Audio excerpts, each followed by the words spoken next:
Buenos días tengan todos, bienvenidos a su programa Mundo Quidditch. Hoy tenemos un programa especial, tenemos un representante de un sector que conoce muchísimo el tema de la salud, con el que vamos a conversar, que es el licenciado Héctor Valle Mestas. Y vamos a hablar hoy sobre el tema de la situación del sector salud en México, cómo está su infraestructura, tanto en la parte pública como privada, para atender la crisis en que vivimos. Bienvenido, Héctor. Gracias por acompañarnos. Héctor Vallés mucho gusto estar contigo, Luis. Tiene formación, es licenciado en Mercadotecnia del TEC de Monterrey, con estudios de posgrados en Barry University, Miami, y en la Universidad Complutense, en España, y el Instituto Tecnológico de Estudios Superiores de Monterrey, ¿no?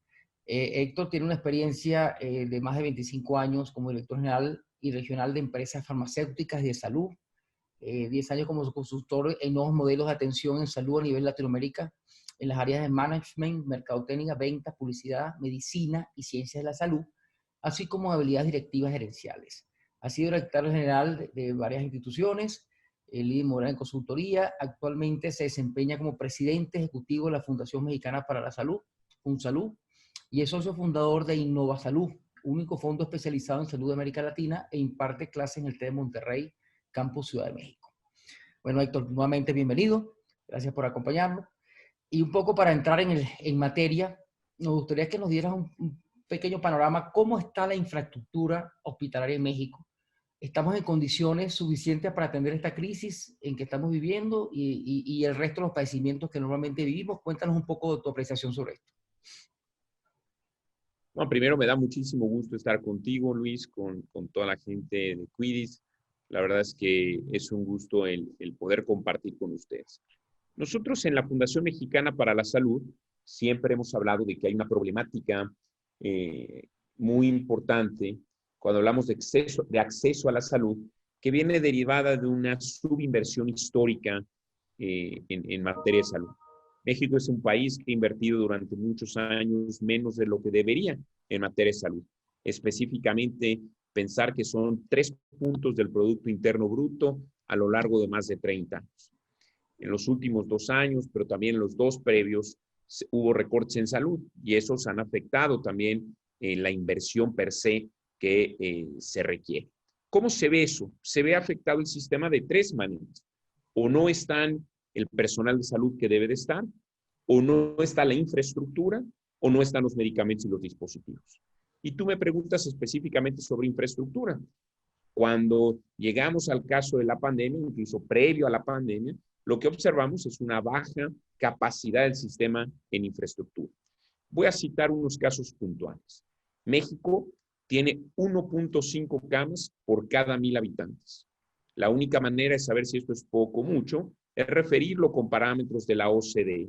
Los países de la OCDE en promedio tienen 5 camas por cada 1,000 habitantes. 1.5 contra 5 nos da la referencia de una falta de camas realmente en el sistema. Si nosotros quisiéramos empatar la cantidad de camas que se van a requerir para el año 2030, en un estudio que hizo PwC, refleja cómo esa necesidad de camas serían 300,000 camas adicionales para el año 2030. Una cama en ambiente hospitalario, lo que sabemos, lo que vemos en los estudios que hacemos, es que tiene un costo estimado de $1 millón por cama. Entonces, ahí puedes imaginar la cantidad de recursos que se requerían para el 2030 para resolver esa variable. Si en lugar de camas hablara de otros equipos, como por ejemplo pudieran ser las tomografías, México cuenta con 5.9 tomógrafos. Eso es poco, mucho. Pues los países de la OCDE cuentan con 24 tomógrafos por cada 1,000 habitantes. Y citaré uno solo más, las resonancias magnéticas. En México contamos con 2.4 resonancias magnéticas por cada 1,000 habitantes, los países de la OCDE con 15.7. Entonces, como tú ves, en materia de infraestructura, tenemos un gap muy relevante. Y claro, en ese gap, en ese momento nos toca el COVID y nos encuentra con faltantes que tú has conocido y que son, por ejemplo, los respiradores. Por eso, durante este periodo, FunSalud, como parte de todo lo que hemos trabajado desde Juntos por la Salud, en conjunto con la Fundación BBVA, la Facultad de Medicina de la UNAM, el TEC Salud, nosotros, y dentro del gobierno con el liderazgo del secretario, el canciller Marcelo Ebrard, trabajamos toda una iniciativa para traer ventiladores. ¿Para qué? Para lograr empatar ese ejercicio. A esta fecha, es decir, cuando pensamos en septiembre, los primeros días de septiembre de este 2020, se han donado durante el periodo de la pandemia en México casi 4,300 ventiladores como parte del esfuerzo que hemos hecho en Juntos por la Salud. No, perfecto, pero como lo planteas, sí hay una deficiencia, pero bastante marcada en comparación a otros países por cada 1.000 habitantes, que es algo bastante delicado. Y Héctor, cuéntanos un poco, hablando del recurso humano, ¿cómo estamos en cuanto al recurso humano, los médicos, profesionales de la salud, en general, para atender a toda esta población en México? Nosotros, el recurso humano hay que tener cuidado cuando se hace el análisis, porque tendemos a decir que hay una falta solamente de médicos. Y es correcto, cuando uno hace el análisis, México tiene 2,4 médicos por cada 1.000 habitantes. Los países de la OCDE tienen 3,3.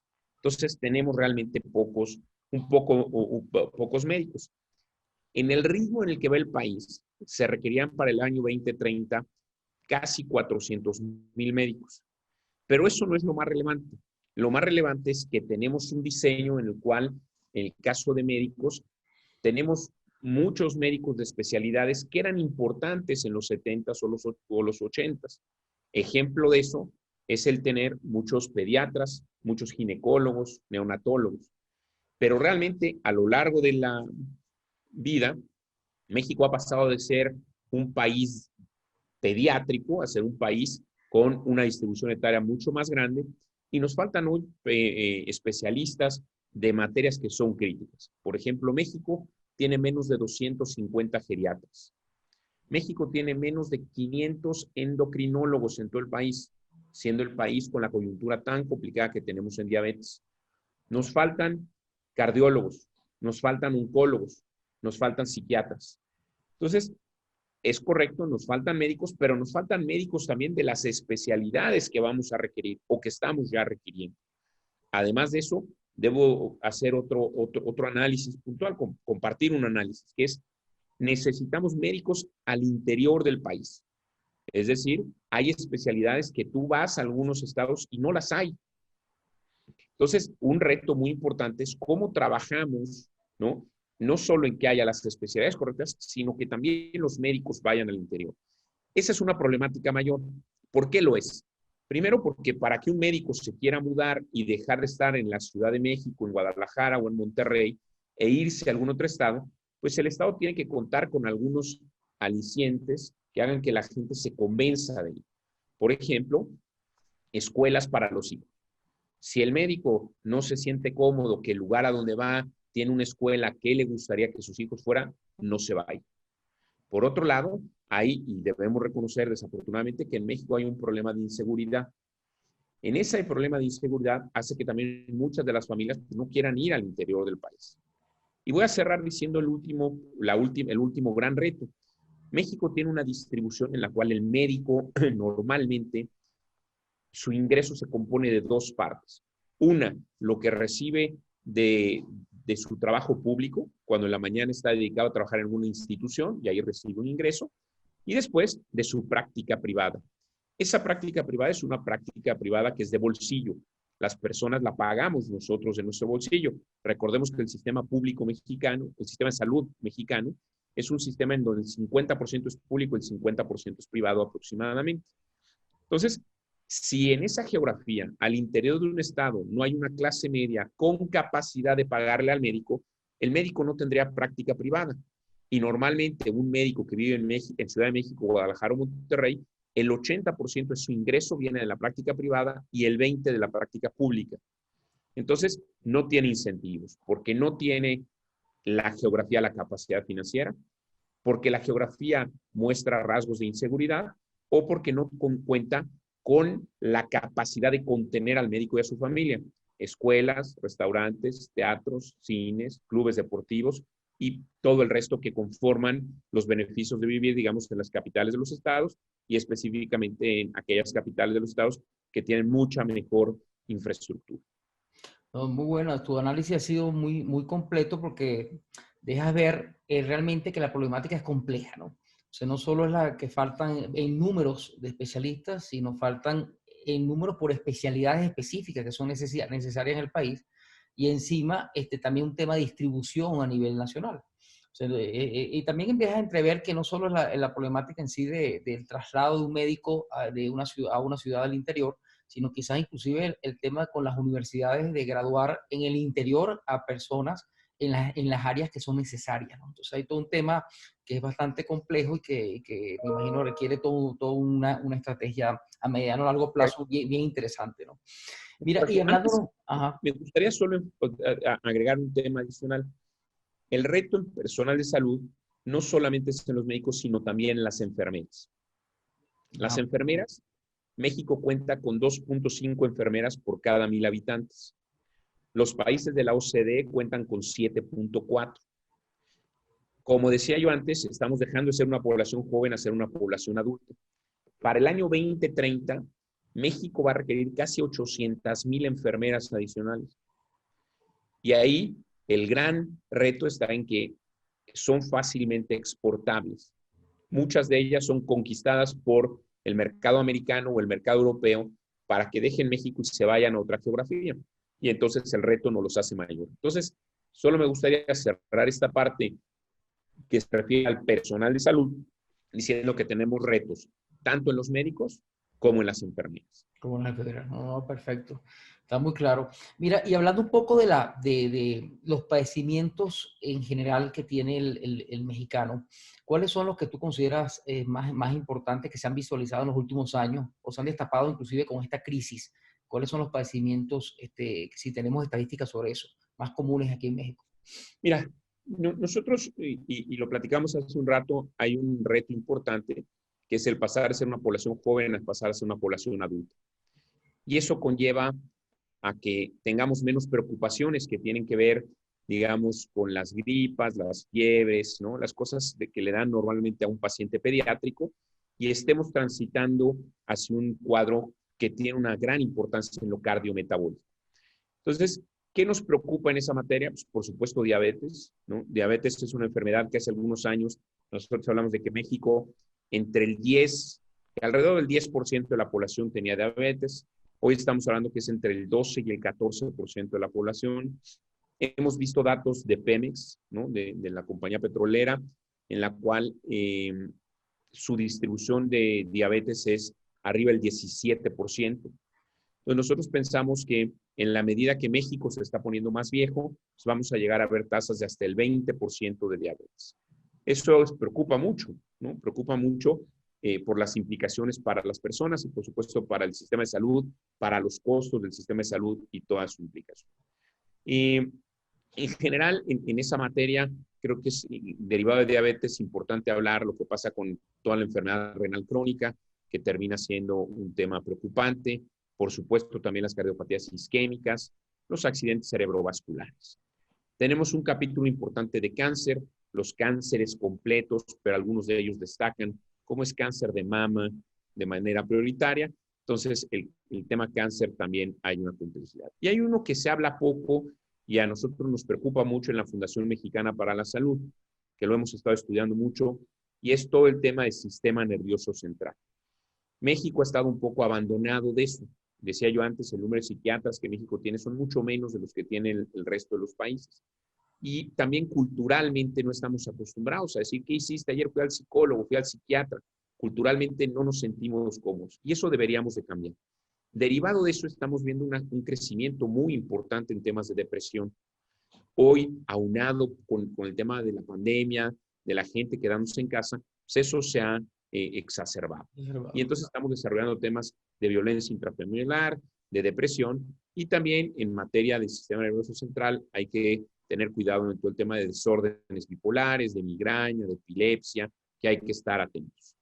Entonces, con eso yo resumiría, nos preocupa todo el tema cardiometabólico, con una carga muy fuerte que tiene que ver con diabetes, hipertensión, colesterol y de ahí las derivaciones que terminan en problemas, enfermedades renales crónicos, en cardiopatías isquémicas, en los accidentes cerebrovasculares.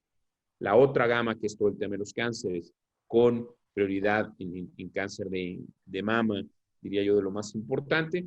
Y después, cuando hablamos del sistema nervioso central, como decía, depresión por arriba, pero no dejando de lado el resto de la problemática del sistema nervioso central, como son desórdenes bipolares, epilepsia, migraña y el resto. En la medida que nos pongamos más adultos en el tema respiratorio, y hoy derivado de toda la coyuntura, se entiende más, se le tiene más conciencia, y por supuesto que el EPOC, ¿no? La enfermedad pulmonar obstructiva crónica, es un tema mayor, ¿no? Ok, entonces, bueno, tenemos claro, es una combinación de cosas y dejaste también entrever la importancia de tener recursos como psicólogos y terapeutas en México para atender todo este tipo de cosas que están exacerbándose con la crisis, ¿no?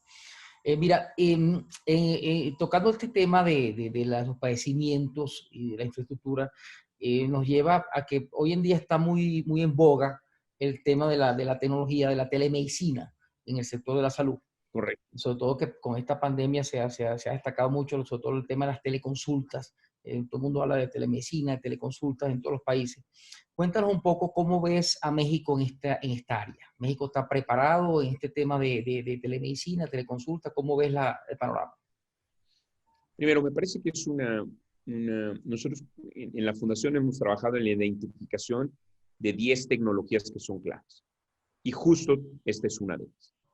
Debemos de meternos de manera profunda en telemedicina y tiene dos retos mayores. Primero, en la parte regulatoria, el tema de telemedicina en México no está descrito.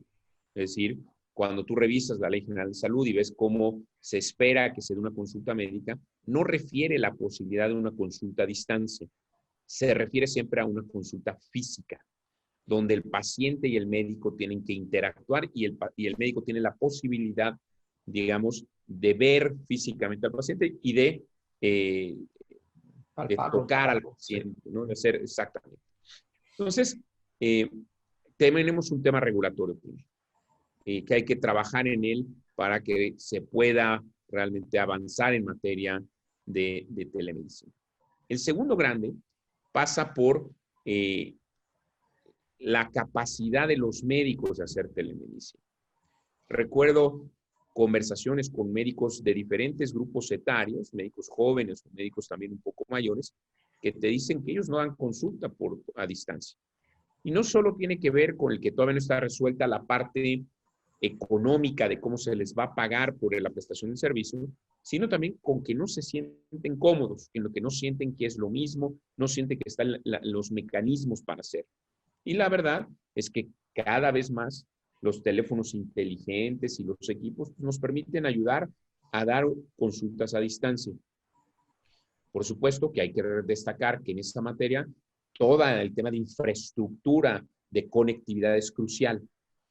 Es diferente pensar en que en México, oye, podríamos dar una consulta por telemedicina porque el Internet no nos permite, pues diríamos, mira, le vas a sufrir a lo mejor, pero vas a poder. Hay que reconocer que hay geografías que no tienen. Hay geografías al interior del país donde no hay acceso realmente a Internet y entonces complica la comunicación con un médico a distancia o no la hace posible. Pero si pensáramos en la parte de hacer cirugía a distancia, pues ya ahí nos volveríamos locos. En México no se puede porque no hay la capacidad de Internet para hacerlo. El año pasado China hizo los primeros procedimientos a distancia, ¿no? Que cirugías completas, empezó haciéndolo en cerditos y terminó haciéndolo en humanos. Y hoy hacen cirugía a distancia. Eso habla de la capacidad del Internet de transmisión, o sea, que ya no tienes ninguna pérdida de tiempo. Si no, imagínate que a medio proceso quirúrgico se vaya quedas congelado, ¿no? Entonces queda congelado, entonces sería terrible. Entonces yo diría, tenemos que trabajar la regulación, tenemos que trabajar la parte médica y la capacidad de hacerlo. Médicos y pacientes también, o sea, nosotros también tenemos que sentirnos cómodos como pacientes. Y la tercera, por supuesto, pues tener la infraestructura específicamente de Internet, de conectividad, que permita hacer una consulta. Ahora, estamos completamente a favor.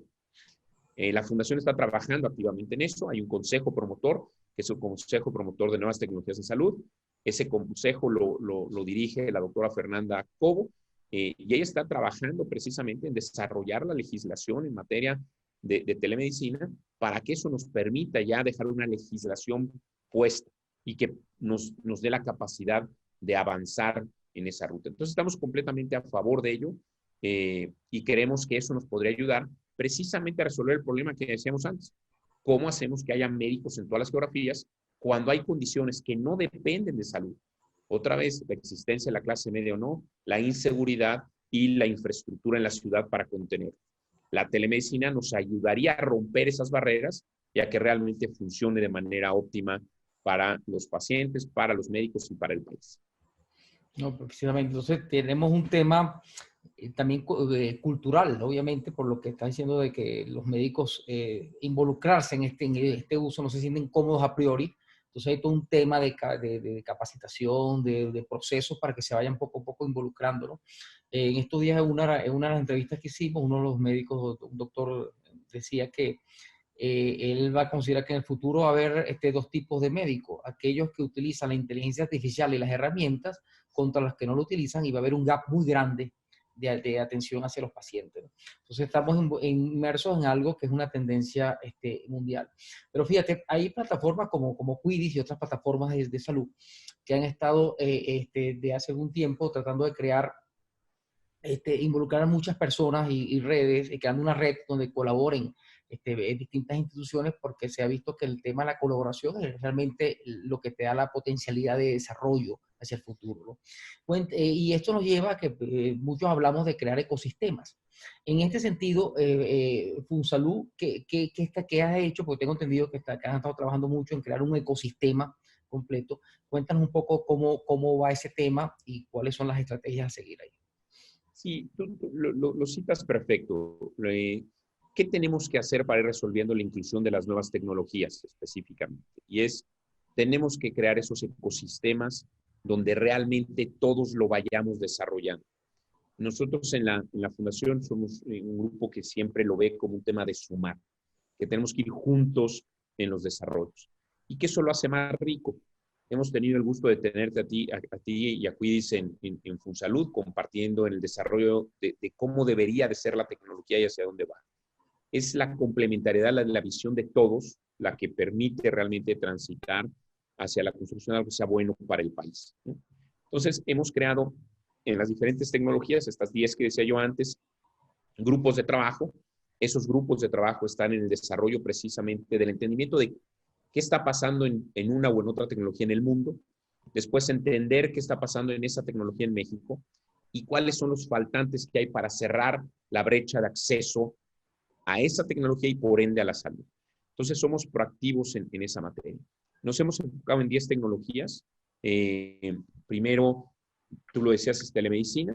Trabajamos en realidad virtual, en realidad aumentada, en Internet de las cosas, en inteligencia artificial, en impresión en tercera dimensión, en todo lo que es materia de genómica, ¿no? Todo genética y genómica, de tal manera que al trabajar a través de estas 10 tecnologías nos permite ir cerrando las brechas. Hay temas que vienen un poquito más atrás, como es el tema del blockchain, donde también hay un grupo trabajando en materia de blockchain, pero las que son muy inminentes es todo lo que tiene que ver con la telemedicina y el espacio, por supuesto con el expediente electrónico y la fuerza del expediente electrónico en su capacidad de ser de que nutre las herramientas pues, de inteligencia artificial para que estas herramientas puedan entender y hacer mejores conclusiones, tanto clínicas, clínicas y diagnósticas en general, ¿no?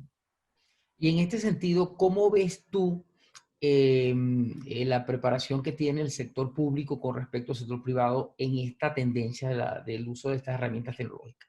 ¿Que consideras que estamos a la vanguardia, que está rezagado, que hay un gap muy grande? ¿Cómo ves ese tema? No, a ver, tenemos un gap, pero es trabajo de todos nosotros resolverlo, ¿no? Por eso la importancia de tu pregunta, ¿cómo se resuelve? Trabajando en un ecosistema en el que todos ponemos de nuestra parte para sacarlo adelante. Con el gobierno hemos trabajado bastante. En la fundación, por ejemplo, tenemos el encargo de trabajar temas que tienen que ver con expedientes electrónicos, como hicimos todo el entendimiento de cáncer, como hicimos también todo lo que estamos haciendo actualmente en enfermedades raras. Estamos discutiendo todo el tema de trazabilidad de medicamentos con ellos para que eso sea lo mejor. Estamos trabajando en el tema de telemedicina.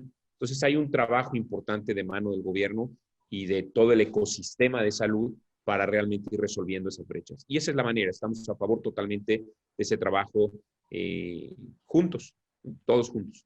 O sea, hay receptividad de parte del sector Y totalmente. gobierno totalmente. Ok, eso es muy Totalmente. La importante Fundación destacarlo. Mexicana para la Salud ha trabajado muy bien de la mano con el sector público en México, con la gente de la Secretaría de Salud en general, con el Consejo de Salud General. Iniciamos todo el trabajo de la reconversión hospitalaria, después con el IMSS, tanto con el maestro Robledo como con el doctor Hernández y todo el grupo que el maestro Robledo puso a trabajar con nosotros. Y después seguimos adelante con un trabajo importante con las diferentes instituciones en salud y en materia de salud el canciller Ebrard y la Secretaría de Relaciones Exteriores trabajaron muy fuerte para avanzar y realmente eso creó una pista muy bonita por el bien de México de avanzar en resolver temas grandes de salud. No, es una noticia muy importante realmente para todos nuestros escuchas y los que nos están viendo, ¿no? Mira, bueno, lamentablemente el tiempo aquí en este tipo de programas es corto, pero sí quisiéramos que tú nos dieras o le dieras algún mensaje para el sector privado, a las empresas. Hoy en día se están viendo, es algo curioso porque al comienzo de esta pandemia, que las empresas decían, bueno, que los empleados quédense en sus casas, a los ejecutivos, de repente después apareció, no, tenemos Zoom, podemos hacer videoconferencias y se creó todo un movimiento.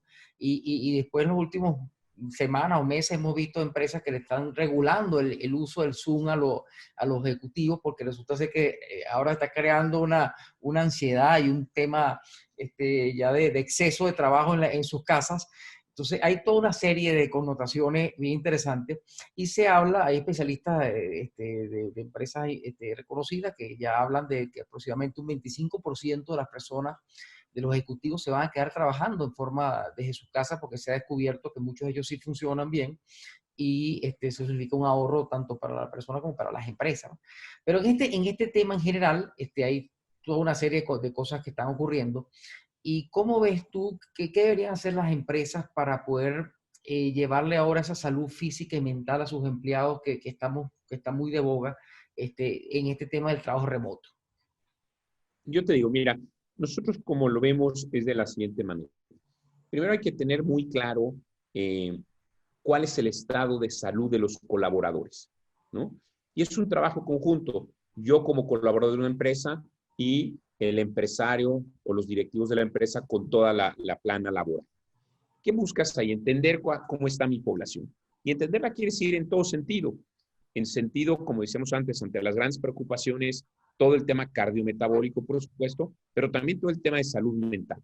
Entonces, hay que hacer un screening constante de entender cómo está la gente, que la gente se lo haga, que esté haciendo sus chequeos y que eso nos permite diseñar un modelo. Recordemos que la medicina, para reducir la demanda de servicios de salud, deberíamos estar hablando de medicina que fuera predictiva, preventiva, personalizada y participativa. Y entonces, cuando tomamos esa ruta, realmente lo hace muy positivo, porque la gente se está cuidando. Entonces, lo primero es entender el estado de salud de mis colaboradores y ver cómo desarrollamos modelos personalizados. ¿Modelos personalizados de qué? De alimentación y hábitos saludables. Y dentro de esos hábitos saludables incluimos la activación física. Lo que tú bien mencionabas, de no excederme en el tema de muchas videoconferencias y todo, pues tiene que ver también con eso, con los hábitos, ¿no? Saludables, en el cual hay tiempo para trabajar, pero también hay tiempo para convivir, para estar, para disfrutar a la familia, para hacer ejercicio, para tener activación física. Entonces, esa mezcla. Sin duda, aquellas compañías que tenían o que tienen grandes comedores industriales, la parte de alimentación lograban hacer una intervención directa en los colaboradores al manejar de manera óptima los que lo hacían, al manejar el comedor de la compañía. Cuando eso lo eliminas y todo el mundo se va a casa, si las personas no tenemos los hábitos correctos, pues podríamos estar comiendo cualquier cosa. Creo que el ejercicio completo es cómo voy construyendo todo eso. Recordando que hay que tener claro cuál es mi estado de salud y tener hábitos de alimentación y de activación física saludables. O sea, que vamos hacia la salud preventiva, que se ha hablado mucho, que es el camino idóneo para realmente el desarrollo saludable de la población, ¿no? Bueno, Héctor, de más agradecerte tu participación. Seguramente este va a ser uno de varios programas que vamos a hacer, porque hay muchos temas que dejaste entrever que hay que profundizarlo. Y bueno, nuevamente te felicito por el trabajo que vienen haciendo en Funsalud, algo bien importante. Mucha gente desconoce lo que están haciendo y parte del trabajo de nosotros es poder difundir todo lo que se hace en materia de salud en México, que hay cosas muy importantes. Entonces, bueno, muchas gracias por participar con nosotros y serás bienvenido a otros programas próximamente. Al contrario, Luis, un gusto estar contigo y con todo el auditorio de Quiris. La verdad es que un reconocimiento a lo que ustedes también vienen haciendo y que tengas un excelente día. Igual, gracias.